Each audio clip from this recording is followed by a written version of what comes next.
Dear Diamonds and fellow Diamonds in the Rough. There's a lot of talk and mostly concerns in the streets right now concerning a character in Wuthering Waves, and that character, of course, is Verina. Why is there so much concern about this little lolly, you may ask? As we all know, in Wuthering Waves, in the starter banner, once you reach Pity, you get to choose the 5-star character you get to start with, and a lot of theory crafters are recommending Verina. Now, this whole conversation with Verina started when our man Stiorg made a video talking about his concerns, or rather trying to negate Verina's power when it comes to Wuthering Waves. And there's been a lot of criticism being thrown at him. Artonecys also weighed in on the matter with his own takes. There's some things I think both of them kind of missed, which I will go into. If you're not familiar, I will explain them real quick in their own sections. But before we get into that, we gotta understand what Verina does. Verina, to put it simply, is your 5-star healer from the standard banner. We have Chi-Chi in Genshin, we have Bailu in Honkai Star Rail, and in Wuthering Waves, we have Verina. Now, Verina, contrary to Chi-Chi or Bailu, is not looking like a cliche healer that just overheals you and just keeps you alive and that's all they do. No. She goes beyond that. In Wuthering Waves, there are conditions that have to be met for your skill to have other effects. Now, these other effects are typically locked behind what is known as the QTE bar. To fill up this QTE bar, you need your character to be on the field doing some work. Nothing is truly free in Wuthering Waves. You have to put in the work, to quote our man 1010. However, Verina comes in and looks at the rest of the roster and be like, I'm just built different, and does the following. Verina can simply just be thrown on the field, drop an E, and when you do that, there are some effects. It gives you a 20% attack buff for 20 seconds by simply throwing Verina on the field,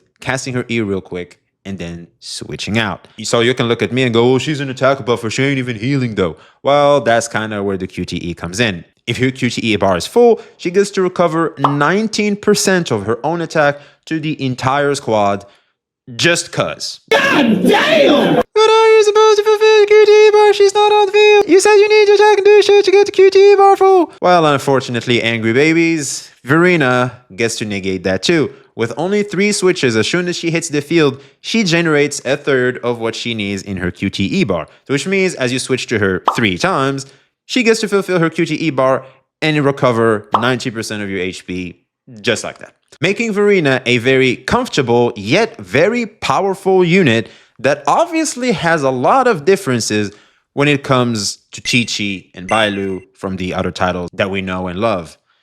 Debatably. There's obviously more to Verina's kit than this, but this is basically the big title you want to look at when discussing Verina, because this is what gets a lot of people looking at her with amazement and a lot are looking at her with concern.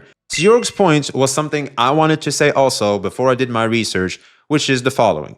Characters, mostly healers from the standard banner, never age well. They're typically the first ones to fall off. That was the main argument. Obviously, Verina is going to be good for the foreseeable future, but as soon as we have a new healer come into the game, there's absolutely no way. It doesn't make any sense for Kuro Games to keep a standard banner unit on par, on the same level as the limited character they're trying to sell, because characters are products. They're not just these pixels you see in the screen. They're trying to sell them to you. There needs to be some form of appeal, whether it's character design or power. They want you to get that. You either use your free-to-play gems, they hope you lose your 50-50 so that you can swipe for the characters. Do not forget that this is what ultimately any gacha game will want you to do. With that in mind, it is very difficult to negate Stiorgs' point in the future, which is characters ultimately will have to age poorly, especially from the standard banner, for other characters to be able to be sold. However, one can easily negate that by looking at Genshin. In Genshin Impact, the 4-star character Bennett, to this day, is still considered one of, if not the best healer in the game. There was a lot of healers that came after him, 5-star even, and they're still not even coming close to the value that Bennett adds to the game. My thoughts on this Stiorgs argument is the following. There's a lot of wisdom to be had from that if we look at data. However, I do feel like he missed stuff like Bennett from Genshin, etc., where these characters are still to this day very, very powerful. And Verina, like Artonecys said, resembles Bennett very, very much. The attack boost is free. There's even an increase in damage that she gives you if your QTE is full. With your QTE bar, she not only heals you, but also gives you even further damage increase, making her a very, very solid unit that may age very well, like Bennett from Genshin Impact aged very well. So I do think that Stiorg has a valid point. However, it is negated by Bennett from Genshin. But before you say, haha, gosh, Stiorg, I knew you were full of shit. Characters coming down the road can have a similar playstyle like Verina and just have bigger numbers, easily power creeping Verina. Both sides can be right, only time will tell how Verina will age. She is seeming to be a very, very powerful, comfortable unit for anybody to use, but more on that by the end of the video. Who the fuck next? Next! Artonecys Concerns are simple. If Verina is such a comfortable character, and Verina not even respecting the rules of the game like the rest of the characters, needing to be on field, needing to fill up their QTE bar, well, that's just like Genshin then. I thought Wuthering Waves was not supposed to be a Genshin clone. You're supposed to be different. You're the chosen one. So what's happening? Well, it can be negated with something like this. Characters in gacha games are basically your easy, medium, or hard mode. They get to control the difficulty for your account. There are units that will very much facilitate your experience in the game and should mostly deal with hard content. Other units can do the job, but they will not have the same ease as other units. Clearly! No debating! That is just the nature of gacha games. On top of that! Gacha gamers are not known to be hardcore gamers. They are very, very feel-good type games that don't really encourage hardcore stuff. Now, Punishing Grey Raven, which is made by Kuro Games, is encouraging hardcore gameplay and encourages a lot of free-to-play because they understand it's not a feel-good type game, so they do need to make you feel good somehow, which is by giving you free shit. With that in mind, as a developer, you want to cater to most types of gamers to have a broader audience. Yes, they do want hardcore players, and the game is designed for hardcore players, but they also need to have some form of stuff that can allow a casual, not too serious about the game type of players to actually also have a chance and feel good while playing the game. If they spend money on it, which is their ultimate goal, by the way, they get to have certain units that can make their game easier and perform as well as someone that tries hard because they've spent money to have that power. That's just the nature of gacha games. It is unfair.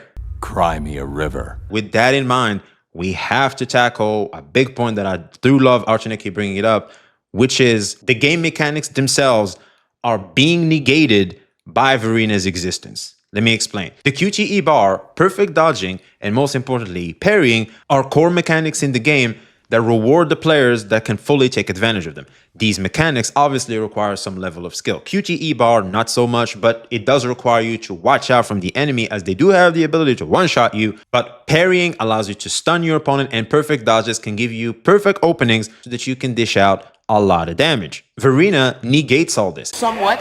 And makes the experience look very, very similar to Genshin. And again, like we said before, this is not supposed to be a Genshin clone. This is supposed to be its own experience.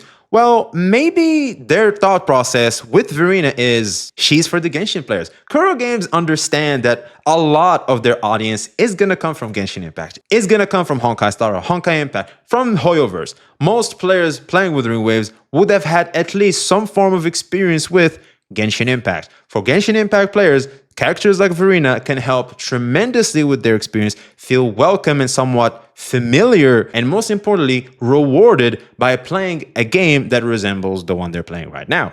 Just like our example earlier with feel-good gacha gamers that they need to cater to have a broader audience. And now here are my own personal concerns when it comes to what Verina causes in Wuthering Waves.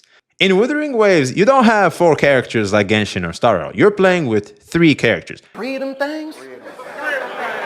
A healer, a sub DPS, and a main DPS. Very classic. So you might look at Genshin and go, well, actually, who was the 4th? Well, typically, they're either buffers or shielders, just like in Star Rail as well. Like you typically have a main DPS, a sub DPS that typically accompanies the main DPS and help them perform their duty better, a very generic buffing support, typically a harmony unit, and then the unit that's tasked to always keep you alive. The condom you're wearing when trying to penetrate the hardcore content.